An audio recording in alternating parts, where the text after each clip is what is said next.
Hello students, welcome back to our channel and I am your physics lecturer. Today I have come up with another topic that is refraction of light. तो आज के इस video में हम refraction of light A phenomena के बारे में जानेंगे और कुछ एक्सप्लेनेशन है, हम देखेंगे रिफ्रैक्शन कैसा होता है, ठीक है। और रिफ्रैक्टिव इंडेक्स के बारे में हम अच्छी तरह से जानेंगे बच्चों। और बस इतना ही आज के इस वीडियो में देखेंगे हम। अगर लेंदी वीडियो नहीं होता तो आगे बढ़ते हैं, फ़िलहाल तो स्टार्ट करते हैं। तो रिफ्रैक्शन ऑफ लाइट होता क्या है? देखो बच्चों, ये रिफ्लेक्शन और रिफ्रैक्शन जो है ये लाइट के कुछ प्रॉपर्टीज़ माने जाते हैं, ठीक है। जो हम रिफ्लेक्शन हमने पढ़ा था कि एक लाइट रे आकर एक प्लेन सरफेस हो या स्पेरिकल सरफेस हो, जब वो आकर टकराती है तो इंसिडेंट रे जो है वो नॉर्मल के साथ एंगल बनाएगा, उस एंगल को हम इंसिडेंट एंगल कहेंगे। और साथ ही साथ उसका जो इंसिडेंट एंगल है वो रिफ्लेक्शन एंगल के साथ बराबर होगा, ठीक है। ये कुछ लॉज हमने देखे थे रिफ्लेक्शन ऑफ लाइट के। पर रिफ्रैक्शन ऑफ लाइट में ऐसा नहीं होता, ऐसा नहीं माना जाता कि इंसिडेंट एंगल जो है वो रिफ्रैक्टेड एंगल, हम बोलेंगे इधर रिफ्रैक्टेड एंगल के साथ बराबर नहीं होता। ऐसा क्यों, ये हम स्नेल्स लॉ में देखते हैं बच्चों, वहाँ पर आपको डिटेल इसके बारे में पता चलेगा। और तो और रिफ्रैक्शन ऑफ लाइट यानी एक फिनोमेन हो गया लाइट का, ठीक है। तो यहाँ पर हम देखते हैं कि लाइट डिफरेंट मीडियम में जब भी वो पहुँचता है, जाता है, ट्रैवल करता है, तो उसका अपना खुद का वेलोसिटी वो चेंज कर लेता है, ठीक है। वेलोसिटी चेंज यानी उस साथ ही साथ स्पीड चेंज हो रही है, साथ ही साथ डायरेक्शन भी चेंज हो रही है। देखो, वेलोसिटी एक वेक्टर क्वांटिटी है, ठीक है। सो उसका मैग्नीट्यूड हम स्पीड मानेंगे और उसका डायरेक्शन, तो वेलोसिटी डायरेक्शन आ गया तो वो वेलोसिटी बन जाएगा ना। तो इसीलिए हम बोलेंगे कि इसका वेलोसिटी चेंज होता है, मतलब इसका मैग्नीट्यूड भी चेंज होगा और डायरेक्शन भी चेंज होगा, ठीक है। तो कई बार हम बेंडिंग ऑफ लाइट कहते हैं, ये कुछ ठीक करेक्ट वर्ड नहीं होगा बच्चों। बेंडिंग ऑफ लाइट ये करेक्ट वर्ड नहीं माना जाता, पर right word is that it changes its direction बोल सकते हैं या डिविएट बोल सकते हैं हम, ठीक है। तो रिफ्रैक्शन ऑफ लाइट क्या है? ये एक फिनोमेन है, ठीक है। Phenomenon of light, phenomenon of light. इसमें क्या होता है? इसमें ये होता है कि when A light enters a different medium, जब लाइट डिफरेंट मीडियम में एंटर करता है या ट्रैवल करता है, उसका स्पीड क्या होता है बच्चों? स्पीड ऑफ लाइट चेंजेस, उसका स्पीड चेंज होता है। स्पीड यानी इधर स्केलर क्वांटिटी है ना, साथ ही साथ डायरेक्शन भी चेंज होगा, डायरेक्शन ऑल्सो चेंजेस, ठीक है। यानी ओवरऑल हम कह सकते हैं कि वेलोसिटी चेंजेस, ठीक है। तो ये बन गया रिफ्रैक्शन ऑफ लाइट। तो कैसा होता है ये रिफ्रैक्शन ऑफ लाइट? पहले तो हम जानेंगे कि मीडियम के बारे में जानेंगे, ठीक है। मीडियम, मीडियम को कुछ प्रॉपर्टी होती है बच्चों कि वो ऑप्टिकली कितना डेंस्ड है, ऑप्टिकल डेंसिटी बोलेंगे हम उसको, ठीक है। ऑप्टिकल डेंसिटी यानी क्या? ये कुछ रेशियो होगा, ratio of speed of light, ratio of speed of light in two medium, in two medium। Optical density जो है ये मास डेंसिटी से बिल्कुल अलग है। ये मत सोचना कि ये मास डेंसिटी है। मास डेंसिटी है ना, मास बाय वॉल्यूम, वो नहीं होता है। ऑप्टिकल डेंसिटी कुछ और ही है बच्चों। जब हम रिफ्रैक्टिव इंडेक्स के बारे में बताएंगे तभी आपको समझ में आएगा। ठीक है, मीडियम में दो तरीके होते हैं। इधर हमने कैसे क्लासिफाई किया, दो तरीके में कैसे क्लासिफाई किया। जब भी कोई लाइट किसी मीडियम में एंटर करता है, अगर वो लाइट बहुत ही स्लो होता है, मतलब उसका स्पीड डिक्रीज हो रहा हो, तो हम उस मीडियम को क्या बोलेंगे, ऑप्टिकली डेंस्ड मीडियम बोलेंगे। क्योंकि लाइट वहाँ से आराम से बाहर नहीं आ रहा है, कुछ उसको दिक्कत हो रही है, लाइट को कुछ स्ट्रगल करके वो बाहर आ रहा है, मतलब वो मीडियम जो है बहुत ही हार्ड होगा या डेंस होगा, ऐसे बोल सकते हैं हम लोग। तो पहला मीडियम कौन सा है, optically dense medium. Optically dense medium. So इसमें क्या होता है, जब भी इसमें लाइट ट्रेवल करेगा, in this light travels slowly, मतलब इसमें लाइट का जो स्पीड होगा बच्चों वो घटेगा, वो कम होते जाएगा। ठीक है, तो सेकेंड वाला मीडियम को हम बोलेंगे optically rarer medium. Rarer medium, ठीक है। So in this medium light travels faster. Light travel faster, fasters नहीं है, फास्टर, ठीक है। यस नहीं है बच्चों। तो ऑप्टिकली डेंस्ड मीडियम का मैं एग्जांपल दूं तो होगा कि ग्लास स्लैब होगा, डायमंड होगा, वाटर, केरोसिन, ऑयल, ऐसे कुछ होंगे। ठीक है, तो ये ऑप्टिकली डेंस्ड है। आप इमेजिन कर सकते हो बहुत ही जटिल होंगे वो। ठीक है, ऑप्टिकली रेरर मीडियम यानी जो बहुत मतलब जटिल ना हो, जैसे कि अपना एयर हो, ठीक है, एयर मीडियम हो या वैक्यूम हो बच्चों।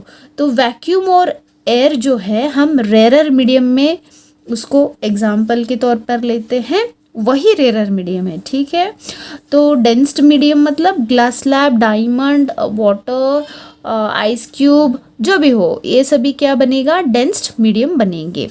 ठीक है, तो ये हो गए टाइप्स ऑफ मीडियम्स। ठीक है, तो अब हम जानेंगे कि इस ऑप्टिकल डेंसिटी को जो है, ये ऑप्टिकल डेंसिटी हम मेजर कैसे करते हैं। ठीक है, तो हमारे पास एक नया क्वांटिटी है टू मेजर ऑप्टिकल डेंसिटी। हमने एक नया क्वांटिटी देखा, कौन सा है, रिफ्रैक्टिव इंडेक्स। रिफ्रैक्टिव इंडेक्स, इसको हम यन नोटेशन देंगे, कहीं बुक में म्यू लेते हैं, हम इधर यन लेंगे, आपको म्यू लेना तो ले सकते हो। ठीक है, तो रिफ्रैक्टिव इंडेक्स जो है हमको बताता है कि कौन सा मीडियम कितना डेंस्ड है। ठीक है, इतना से बात आप याद रख लो कि कौन सा मीडियम कितना जटिल है या डेंस्ड है, ये हमको जानने के लिए रिफ्रैक्टिव इंडेक्स चाहिए। रिफ्रैक्टिव इंडेक्स जो है एक नंबर है बच्चों। ठीक है, तो इसका कोई यूनिट नहीं होता, ये एक यूनिटलेस क्वांटिटी है, सिर्फ हमको नंबर के हिसाब से हम इसको कंपेयर करते हैं। ठीक है, कंपेयर करने के लिए हम इसको यूज़ करते हैं। मान लो हमको रिफ्रैक्टिव इंडेक्स ऑफ मीडियम जानना है, तो हमारे पास एक एक्सप्रेशन है बच्चों, रिफ्रैक्टिव इंडेक्स ऑफ, हम RI भी लिख सकते हैं। रिफ्रैक्टिव इंडेक्स ऑफ कोई मीडियम है इधर, उसका हम रिफ्रैक्टिव इंडेक्स कैसे देखेंगे, इट्स अ रेशियो ऑफ, हमने कुछ बोला था इधर, ratio of speed of light into two mediums कहा था। ऑप्टिकल डेंसिटी को मेजर करने के लिए हमने क्या लाया, रिफ्रैक्टिव इंडेक्स लाया। मतलब एक तरह का ऑप्टिकल डेंसिटी का प्रॉपर्टी बता रहा हो, ऐसा कुछ लग रहा है आपको। ठीक है, ठीक है, तो ये कैरेक्टरिस्टिक भी मान सकते हैं हम लोग, ये एक मीडियम का कैरेक्टरिस्टिक हो सकता है बच्चों, इसको हम कैरेक्टरिस्टिक ऑफ मीडियम भी कह सकते हैं, जो नंबर में मापा जा सकता है या मेजर कर सकते हैं हम लोग। तो रिफ्रैक्टिव इंडेक्स ऑफ मीडियम हम कैसे दे रहे हैं इधर, ratio of speed of light in two medium, मतलब दो डिफरेंट मीडियम में स्पीड ऑफ लाइट कैसा है हम देखेंगे और उसका रेशियो करेंगे, मतलब दोनों डिवाइड करेंगे ऐसा कुछ, ठीक है। तो हम तो क्या करेंगे, एक कांस्टेंट स्पीड लेंगे और एक वेरिएबल स्पीड लेंगे। अभी लाइट का स्पीड कांस्टेंट कहाँ पर है बच्चों, कांस्टेंट किस मीडियम में है, या गेस कर सकते हो आप।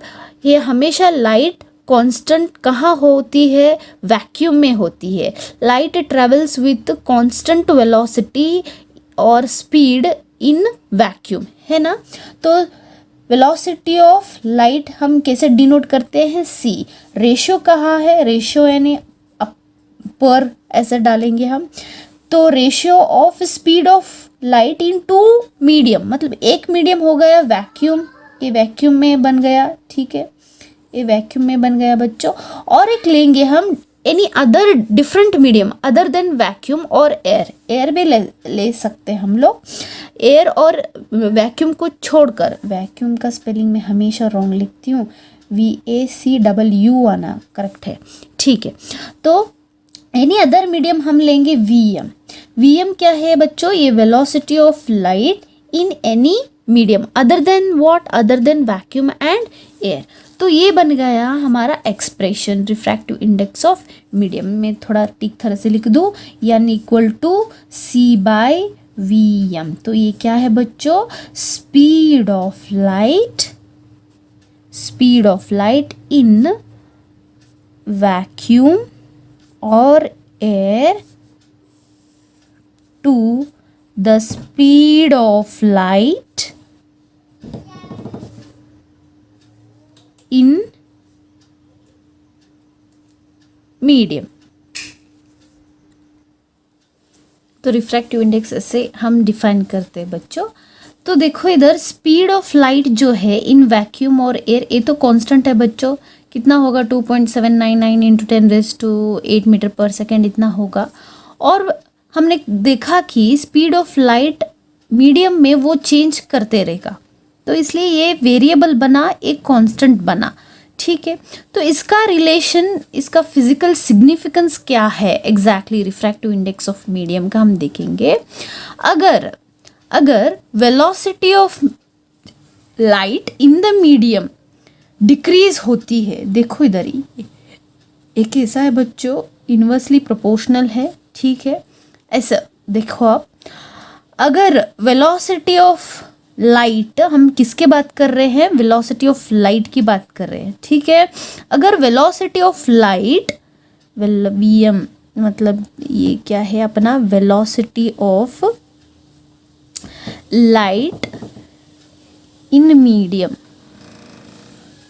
अगर ये लाइट जो है किसी और मीडियम में चला जाता है अदर देन वैक्यूम और एयर चला जाता है, तो वो अपना वेलोसिटी चेंज कर लेगा, देखेंगे कैसे होगा। अगर वो इस मीडियम में वेलोसिटी उसका डिक्रीज हो रहा है, वेलोसिटी उसका डिक्रीज हो रहा है, तो n क्या हो रहा है बच्चों, n का वैल्यू क्या होगा, ज़्यादा होगा, ठीक है। अगर velocity of light is decreasing in this medium, that means it's refractive index is greater, ठीक है, बहुत बड़ा है इसका रिफ्रैक्टिव इंडेक्स। तो इसका मतलब क्या हुआ, अगर रिफ्रैक्टिव इंडेक्स ज़्यादा है तो हम इस मीडियम को क्या बोलेंगे, डेंस्ड मीडियम बोलेंगे या डेंसर मीडियम बोलेंगे हम, ठीक है, डेंस्ड मीडियम बोलेंगे या डेंसर मीडियम बोलेंगे। और एक बार ध्यान से सुनना, अगर वेलोसिटी किसी मीडियम में चला जा रहा है, मान लो डायमंड में जा रहा है, ठीक है, तो वहाँ पर वो जब चला जाएगा तो उसकी वेलोसिटी क्या होगी, रेड्यूस होगी, उसकी वेलोसिटी रेड्यूस होगी। क्यों रेड्यूस हो रही है, क्योंकि उस मटेरियल का या डायमंड का रिफ्रैक्टिव इंडेक्स क्या है बच्चों, ज़्यादा है, मतलब वहाँ पर लाइट ज़्यादा रिफ्रैक्शन होगी। समझ में आ रही है बात, रिफ्रैक्टिव इंडेक्स जहाँ ज़्यादा वहाँ रिफ्रैक्शन ज़्यादा, ऐसे मान लो। देखो डायमंड बहुत चमकती है, ठीक है, कंपैरेटिवली बहुत चमकती है। क्यों चमकती है? क्योंकि वहाँ पे रिफ्रैक्शन फिनोमेना जो है वो बहुत अच्छी तरह से होती है बच्चों, ठीक है। वहाँ पे बेंडिंग ऑफ लाइट जो बोल रहे हो आप, या वेलोसिटी का चेंज होना किसका, लाइट का, तो वहाँ पर ज़्यादा होगा बच्चों। कब होगा? जब उसके ऊपर लाइट आकर गिरेगी, ठीक है, उस पर लाइट आकर इंसिडेंट होगी, तभी तो वो होगा, अदर देन नहीं होगा, ठीक है। किसी बंद कमरे में या बहुत ही डार्क रूम में आप डायमंड को रखते हो तो क्या वो चमकता है? नहीं चमकता, क्योंकि वहाँ पे लाइट ही नहीं होगा ना। तो जब वहाँ पर लाइट आकर उस पर टकराएगी और जब उसके अंदर लाइट चला जाएगा तो उस लाइट का वेलोसिटी जो होगा बच्चों वो चेंज होगा, ठीक है, यानी डिक्रीज होगा इसका, यानी चेंज होगा, बस इतना याद रख लो, चेंज होगा, बहुत चेंज होगा। तो वो रिफ्रैक्शन दिखाई देता है उधर, मतलब उस डायमंड का जो रिफ्रैक्टिव इंडेक्स है बहुत ही ज़्यादा है कंपैरेटिवली ग्लास का हो या वाटर का हो। तो डायमंड का रिफ्रैक्टिव इंडेक्स होता है बच्चों 2.4 around, refractive index of diamond. तो मैंने कहा कि रिफ्रैक्टिव इंडेक्स जो है एक नंबर है, ठीक है। तो ये 2.4 यानी बहुत ज़्यादा हुआ, ठीक है। मतलब ये जो डायमंड है वो डेंस्ड मीडियम है कि रेयर मीडियम है? वो डेंस्ड मीडियम है, क्योंकि जब लाइट उसके अंदर चला जाता है, इंसिडेंट होता है उसके ऊपर, तो रिफ्रैक्शन बहुत होगा, यानी वेलोसिटी ऑफ लाइट उधर चेंज होगी, ठीक है। जब वो चेंज होगी तो वो रिफ्रैक्शन फिनोमेना हमको दिखाई देता है, ठीक है। ये बात थोड़ा बहुत समझ में आ गया होगा। और एक एग्जांपल लेते हैं हम लोग। अच्छा, मान लो बच्चों अभी अब देखो, और एक मीडियम है, मान लो वाटर है, ठीक है। सो वाटर का रिफ्रैक्टिव इंडेक्स होता है 1.33, ठीक है।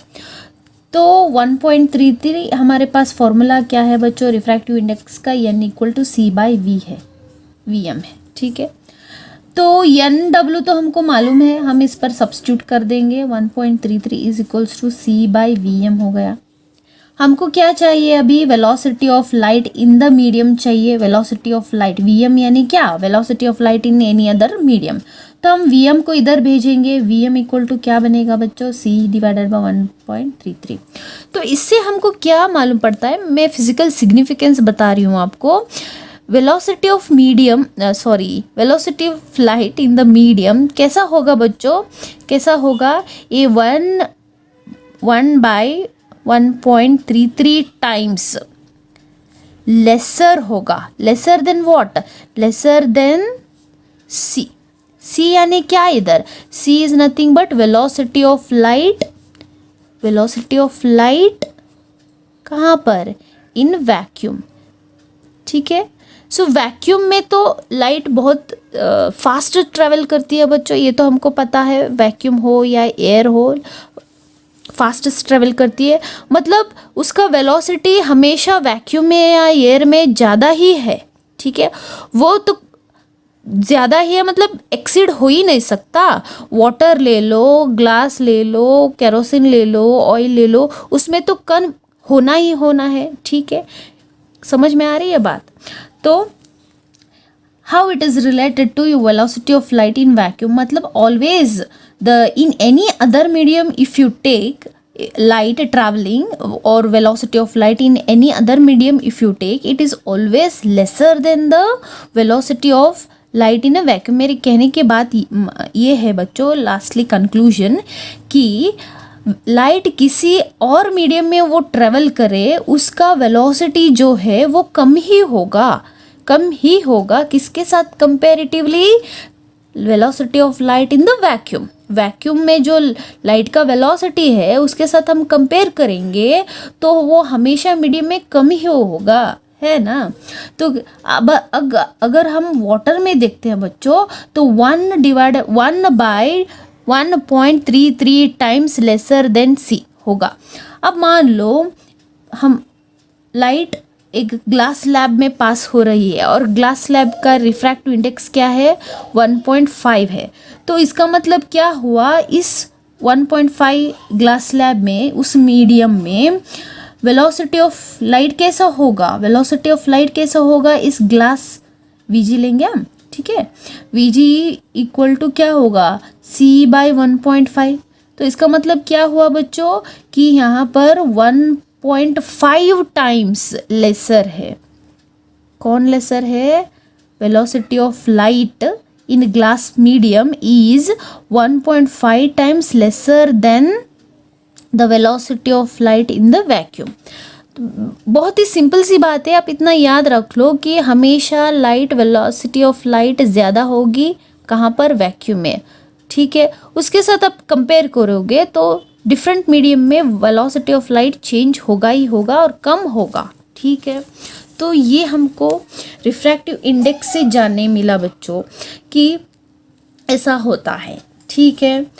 तो ऑप्टिकल मीडियम को एक कैरेक्टरिस्टिक दे रहा है, ऑप्टिकल डेंसिटी, ठीक है। ये क्या है, एक मीडियम का कैरेक्टरिस्टिक होगा। इसको हम कैसे मेजर करते हैं, रिफ्रैक्टिव इंडेक्स से मेजर करते हैं। रिफ्रैक्टिव इंडेक्स क्या है, n equal to c by v m, ठीक है। ये क्या है बच्चों, एक वैल्यू है, एक नंबर है, इसको यूनिट नहीं होता।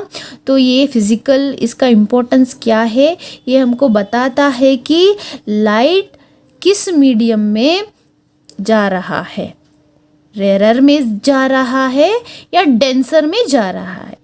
अगर वेलोसिटी ऑफ लाइट डिक्रीज हो रही है तो इसका मतलब ये है कि वो मीडियम बहुत ही डेंस्ड है, ठीक है। वेलोसिटी ऑफ लाइट डिक्रीज हो रहा है या कम हो रहा है तो उसका रिफ्रैक्टिव इंडेक्स कैसा है, ज़्यादा है तो वो मीडियम क्या हो गया, डेंस्ड हो गया, ठीक है। तो अब इन्वर्सली प्रोपोर्शनली का एक बात आ गया इधर। अगर वेलोसिटी ऑफ लाइट जो है इंक्रीज हो रहा है तो उस मीडियम का रिफ्रैक्टिव इंडेक्स क्या होगा बच्चों, कम होगा। तो ये कौन सा टाइप ऑफ मीडियम हो गया, ये रेयर मीडियम बन गया। मतलब हम किसकी बात कर रहे हैं, हम वैक्यूम की बात कर रहे हैं या एयर मीडियम की बात कर रहे हैं। तो एयर मीडियम या वैक्यूम मीडियम में तो वेलोसिटी ऑफ लाइट इंक्रीज होगी, ज़्यादा होगी। तो उसका मतलब क्या हुआ वैक्यूम और एयर का रिफ्रैक्टिव इंडेक्स बहुत कम है। कम यानी कितना हो सकता है, मान लो हमारे पास ये रिलेशन है, अच्छा खासा रिलेशन है, n equal to c by v m. मान लो ये तो कांस्टेंट है बच्चों। मान लो अभी लाइट मीडियम, कौन से मीडियम में जा रहा है, वैक्यूम में जा रहा है। वैक्यूम में उसका वेलोसिटी कितना है, c है, c इक्वल टू कितना 3 × 10⁸ मीटर पर सेकेंड, ए भी 3 × 10⁸ मीटर पर सेकेंड। तो क्या मैं ऐसे लिख सकती हूँ c by c equal to क्या हो गया बच्चों, 1 हो गया, ठीक है। तो 1 हो गया।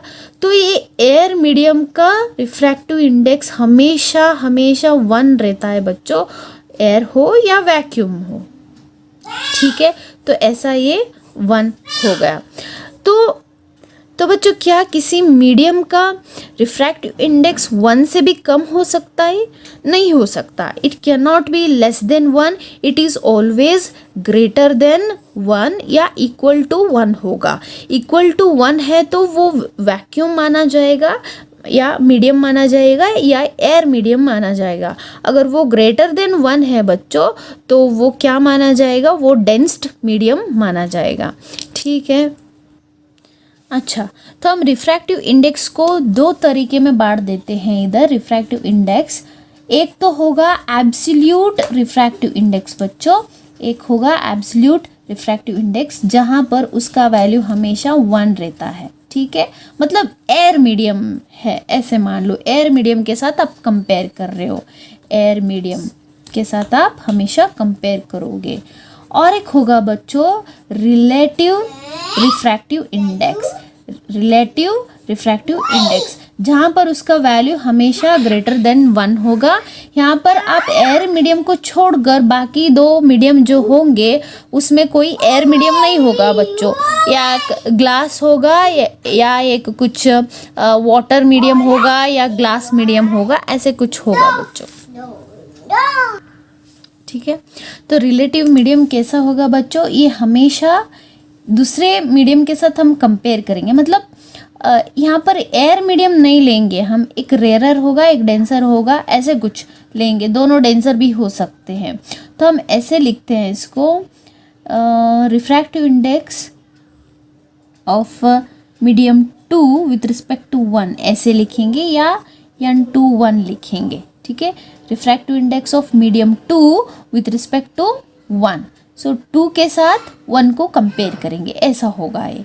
ठीक है, और इसमें एब्सोल्यूट रिफ्रैक्टिव इंडेक्स में ये हमेशा इक्वल टू 1 या ग्रेटर देन 1 पॉजिटिव तो होता है। इसका एक मीडियम जो होगा बच्चों ये एयर के साथ होगा, मतलब इसका वैल्यू एक मीडियम इसमें एयर मीडियम होगा। ठीक है, तो ये बन गया अपना रिफ्रैक्टिव इंडेक्स का कुछ कॉन्सेप्ट्स। आई होप ये समझ में आ गया होगा। तो आगे बढ़ते हैं थोड़ा बहुत।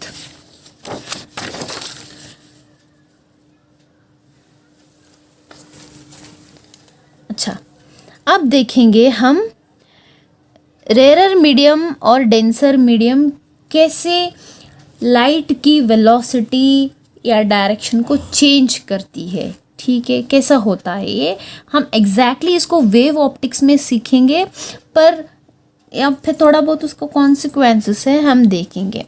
मान लो एक इंटरफेरेंस है, मतलब एक सरफेस है इधर। ठीक है, ये सरफेस यानी मान लो एक ग्लास स्लैब है बच्चों, ये क्या है, ग्लास स्लैब है। ठीक है, तो यहाँ पे कुछ नहीं है, मतलब एयर होगा, इधर एयर मीडियम है।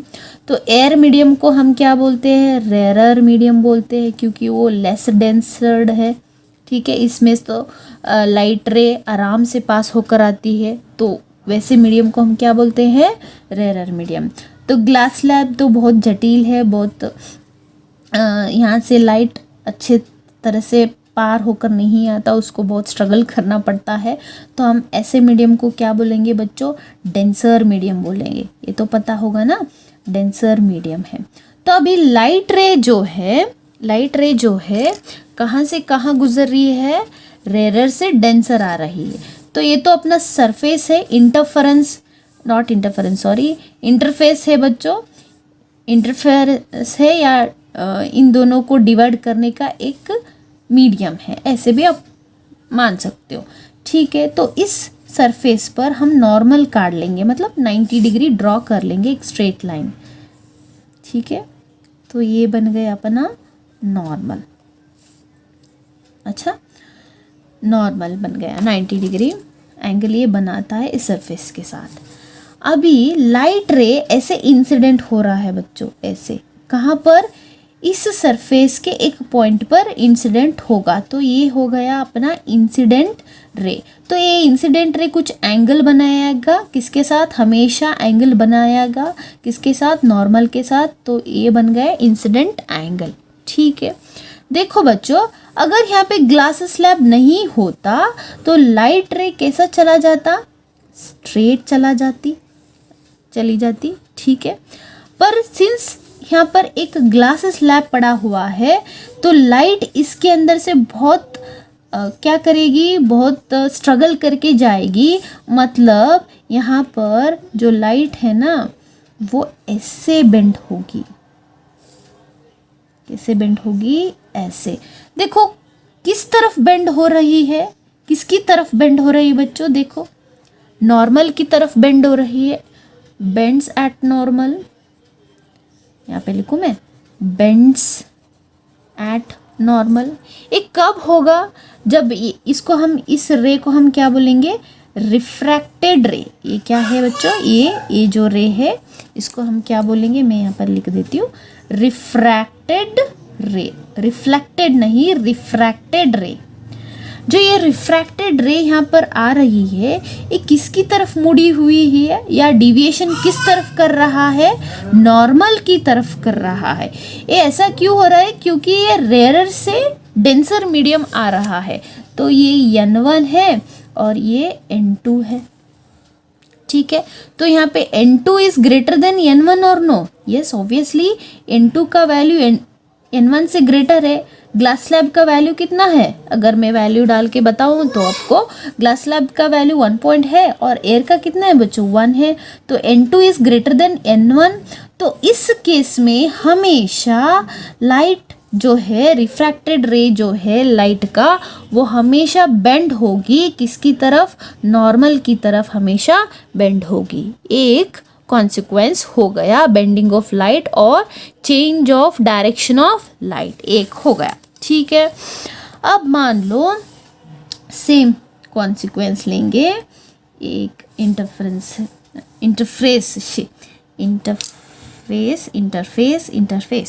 हाँ ठीक है, एक इंटरफेस है। अब मान लो इधर हमने मीडियम रखा है, कुछ मीडियम रखा है हमने, अरे यार बहुत ऊपर चला गया, चलेगा, एक कुछ मीडियम रखा है हमने। मान लो यहाँ पर हमने वाटर डाल दिया है, वाटर भर दिया इधर, और ये अपना N1 है अभी, राइट नाउ N1 है। वाटर यानी किस टाइप का मीडियम, डेंसर मीडियम। यहाँ पे है N2, यहाँ पे कुछ नहीं है बच्चों, तो कुछ नहीं है मतलब क्या, वैक्यूम है या एयर होगा, ठीक है। तो एक किस टाइप का मीडियम बना, रेयर मीडियम बना, ठीक है। तो यहाँ पर हम फिर से नॉर्मल काट लेंगे, कैसे, ऐसे,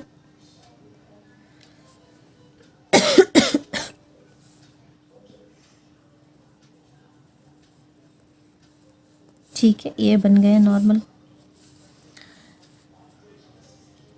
तो ये वाटर सरफेस है बच्चों, यहाँ पर वाटर सरफेस पर यहाँ पर आकर लाइट टकराएगी, ठीक है, ऐसे इंसिडेंट होगी। तो ये बन गया इंसिडेंट एंगल। देखो जब यहाँ पर मीडियम कुछ नहीं था तो लाइट रे सीधा जाता था, पर अभी क्या हो रहा है, इस लाइट सिंस यहाँ पर डेंसर से रेयर वो आ रहा है, तो लाइट इस केस में light is moving away from normal. कैसे हो रहा है, अवे फ्रॉम नॉर्मल। डिविएशन कैसे हो रहा है, डिविएशन में कह दूं, डिविएशन अवे फ्रॉम नॉर्मल। अगर लाइट रे रेयर डेंसर से रेयर आ रहा है, डेंसर से रेयर आ रहा है, तो उसका रिफ्रैक्टेड रे जो है, हम जो बोलते हैं रिफ्रैक्टेड रे, वो कैसे रहेगा, वो हमेशा अवे फ्रॉम द नॉर्मल होगा। अगर इधर कुछ भी मीडियम नहीं होता तो लाइट रे ऐसे पास होती, स्ट्रेट पास होती, पर नहीं हो रहा है। तो यहाँ पर एंगल ऑफ रिफ्रैक्शन बना रहा है किसके साथ, नॉर्मल के साथ। तो यहाँ पर N2 जो है वो लेस देन N1 है, ठीक है। N2 जो है सेकेंड मीडियम जो था वो लेस देन N1 है, मतलब N2 क्या है इधर अभी 1 है, N1 क्या है बच्चों 1.33, वाटर कर लिया मैंने, ठीक है। समझ में आ रही बात। तो वेरी सिंपल सी बात है, अगर लाइट रे रेयर से डेंसर पहुंच रही है, रेयर से डेंसर पहुंच रही है, तो वो डिविएट करेगा किसकी तरफ, नॉर्मल की तरफ डिविएट करेगा, बेंड्स टुवर्ड्स नॉर्मल। अगर वो डेंसर से रेयर आ रही है, देखो आने का लेना है, ठीक है। सो डेंसर से रेयर आ रही है, डेंसर पहला मीडियम अभी डेंसर बना, पहला मीडियम इधर क्या बना था, रेयर बना था, ठीक है। समझ में आ रही है बात। अगर वो पहले मीडियम उसका डेंसर होता, सेकेंड मीडियम रेयर होता, डेंसर से रेयर आ रहा है, तो रिफ्रैक्टेड रे कैसे डिविएट करेगा, वो हमेशा अवे फ्रॉम द नॉर्मल होगा। ये दो केसेस हो गए, एक केस, सेकेंड केस। अब देखेंगे थोड़ा थर्ड केस। लाइट, कभी कभार लाइट बेंड नहीं होती, कैसे, ऐसे जैसे कि नॉर्मल इंसिडेंस हमने देखा था रिफ्लेक्शन में, वैसा ही कुछ है इधर। मान लो एक सरफेस है, इंटरफेस है, ओ गॉड, इंटरफेस है, ठीक है। यहाँ पर N1 मीडियम है और ये N2 मीडियम है, ठीक है। ये हमको फ़र्क नहीं पड़ता अभी डेंसर है या रेयर है, ठीक है।